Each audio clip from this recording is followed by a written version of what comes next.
Bonjour, bienvenue pour cette deuxième vidéo de la semaine consacrée à la liberté. Et aujourd'hui, un peu comme je l'ai introduit hier dans ma définition de être libéré, on va justement s'attarder à ça avec la partie des contraintes. Être libéré, c'est effectivement s'être libéré de contraintes, d'obstacles et d'obligations que l'on a pu se mettre ou en tout cas accepter de la part des autres.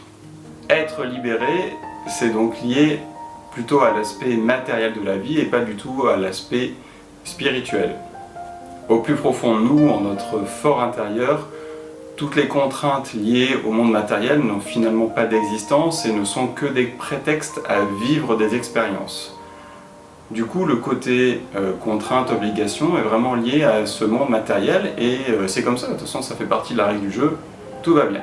Il est intéressant de se poser la question de savoir si on est du genre à plutôt accepter les contraintes qui viennent de l'extérieur ou à s'en créer beaucoup nous-mêmes. Puisque finalement, plus on s'en crée, plus on s'éloigne de la liberté.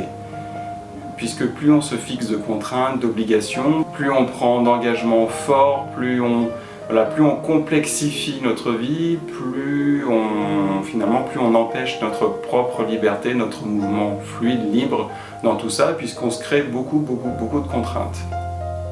Ça fait beaucoup.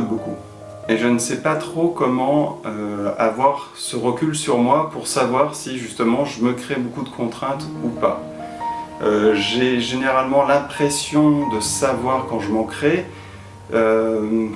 mais je doute un peu là-dessus. Je ne sais pas trop comment faire. Si vous avez une idée de questions qu'on peut se poser pour ça, au-delà de est-ce que je prends beaucoup d'engagement, est-ce que quoi, j'en sais rien. Vous voyez bien, là, je sèche là-dessus. Du coup, si vous avez des idées sur des questions qu'on peut se poser pour mettre en lumière le fait que l'on se crée des obligations et des contraintes, ou qu'on a tendance à beaucoup accepter celles des autres, je suis preneur parce que voilà, moi j'arrive pas aujourd'hui, j'arrive pas à répondre à cette question, j'arrive pas à prendre assez de recul, soit parce que en fait c'est quelque chose qui n'existe pas en moi, ce qui me paraît pas probable, soit je suis tellement dedans que je n'arrive pas à le voir, et le fait d'avoir vos questions, vos points de vue me permettra peut-être de faire ce pas de recul pour voir la situation. La question des contraintes et des obligations est intéressante parce que toutes ces choses-là viennent finalement nous écarter de la liberté.